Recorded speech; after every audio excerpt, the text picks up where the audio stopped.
again. Meeting like this. So crazy how we keep meeting like this, huh?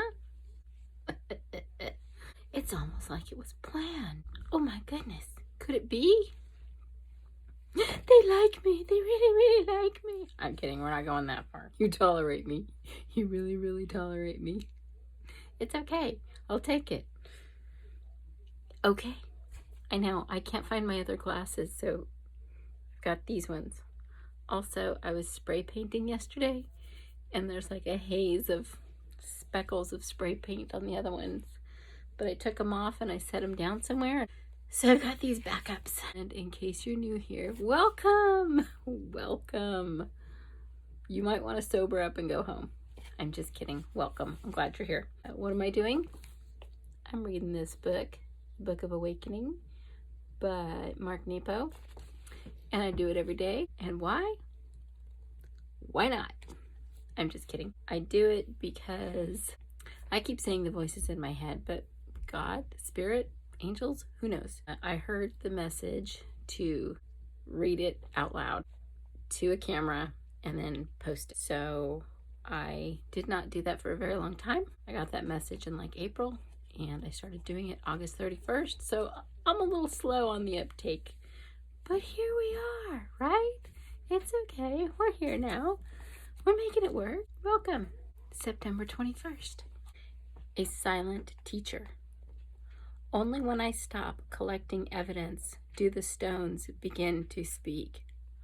Okay, trust me, I could talk about this forever, but I'm not going to. I'm going to stay focused and I'm going to read the passage. What? That one right there. Hey, kids asking for dustpans. I will definitely break for that. Back to the reading. I want to speak to something very dear and obvious that has taken my whole life to truly learn. We have touched on it elsewhere.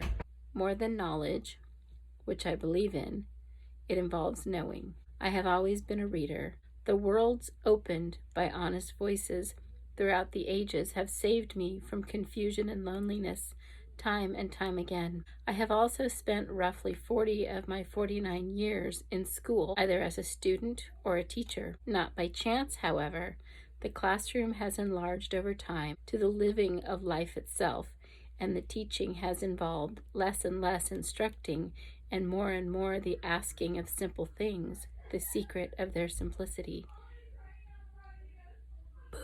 But what I really want to say is that, astonishingly, the reward for truth, after all this way, is not justice or knowledge or expertise, though these things may happen, but joy. And the reward for kindness is not goodness or being thought well of or even having kindness returned, even though these things may happen too. No, the reward for kindness as well is joy. Oh my gosh, I'm so excited. After the hard years of getting a doctorate, after studying on my own hundreds of sacred texts from so many different paths, I have learned that the blessing from experiencing oneness is not the strength or clarity that arrives with it, but more deeply, a peace from dividedness. He's killing me today. Killing me softly with his words. Killing me softly with his poems.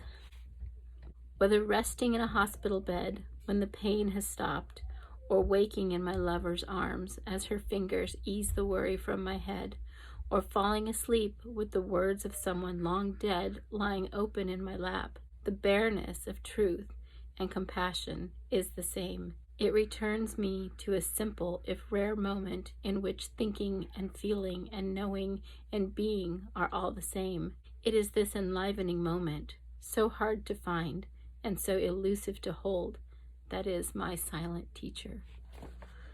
Oh my gosh. Oh my gosh. Probably a lot of you know, but some of you may not. I'll get to the mindful moment in a minute. I did a 2-year shamanic training program. I really didn't want to do it, but I did it because one of my favorite humans and a beautiful friend of mine is a shaman, and I had asked her if she taught. Initially, she had said no. she didn't have the rights to teach, and I had no idea what that meant. It just, okay. And then I moved away, and then I moved back, and my life was in a big change state. And she announced on Facebook that she was going to teach a class in shamanism. And so, of course, as her friend, I wanted to be supportive, even though I had no draw to shamanism whatsoever. However, for a year or so before all of this, I had been experiencing things that were definitely out of the normal range, and I had been telling her about this stuff. Had she not been the kind, beautiful, worldly, knowledgeable, enlightened, accepting soul that she is, she probably would have suggested that I go and have an assessment, which I did, by the way.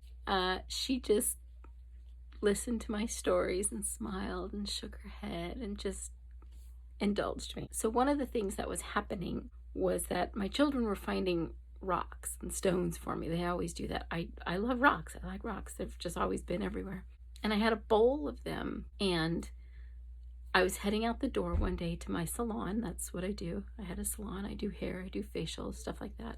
And as I got to my front door, I heard, "Take the rocks."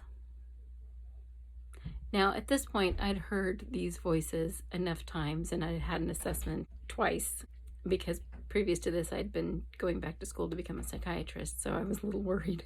So anyways, I get to the front door and I hear, "Take the rocks." So I'm like, what rocks? And so I go to my bowl of rocks in my bedroom, and it was like they lit up, a few of them. I want to say that was like 3. And they just like ping, ping, ping. Now, they didn't really light up, but I could definitely see which ones I was to take. So I collected them, and I get to my salon, and I'm doing a facial that day. And I put my rocks on my facial table, and I'm like, now what? So I just go about doing my facials. And clear as someone sitting in the room with me, there was a message to where to place these rocks as I was doing the facial. So of course I tell my shaman friend about this. And again, I'm pretty sure she's going to think I've completely gone batty, but she doesn't. She just smiles. And it's so interesting. You know, fast forward to being in her shaman program. One of the first things that we were supposed to do is find these rocks to use in what is called our mesa. I'll show you my mesa right now. I have it sitting next to my bed. Ready? Burp, burp, ba-dur. I hope you can see that.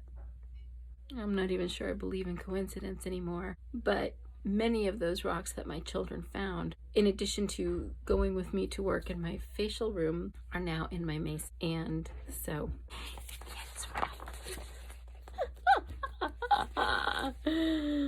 Oh, Lord. That's what he's talking about.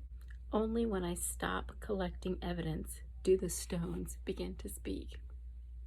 See? I just wanted to share that probably long, not interesting story with you. Now we will move on to mindful moment. Close your eyes and bring into focus one thing you know from reading or studying that has helped you. Note where it comes into your awareness. Does it come alive in your head, in your heart, or in your stomach? Bring into focus one important thing you have learned from living. Note where it comes into your awareness. Where does it come alive? Without judging either, note the sameness or difference in how these knowings live in you. So, interesting reading today. Good reading today. By the way, what are you reading? Tell me what you're reading. I love that some of you private message me or direct message, whatever you want to call it. I love that some of you comment when I post this on Facebook. I love that some of you comment when I post this on YouTube. I just started posting it on Instagram too. I guess it's called IGTV. I don't even know if anyone's watching it. I don't know if I've posted it right. I don't know what the hell I'm doing. I'm just going along. So, what are you reading? What are you reading? Tell me about some books that you love. What has opened your mind? What has opened your heart? What has opened your awareness? I love finding more books. I have 3 books in addition to Book of Awakening. I have 2 paper books that I'm reading and 1 audiobook. Yeah, I think that's it. At any given time, I usually have 3 books going. But I'd love to hear what you're reading and what you take away as inspiration. And now I have children needing me. So have a great day. I love you. I'll see you tomorrow. Yeah? Okay.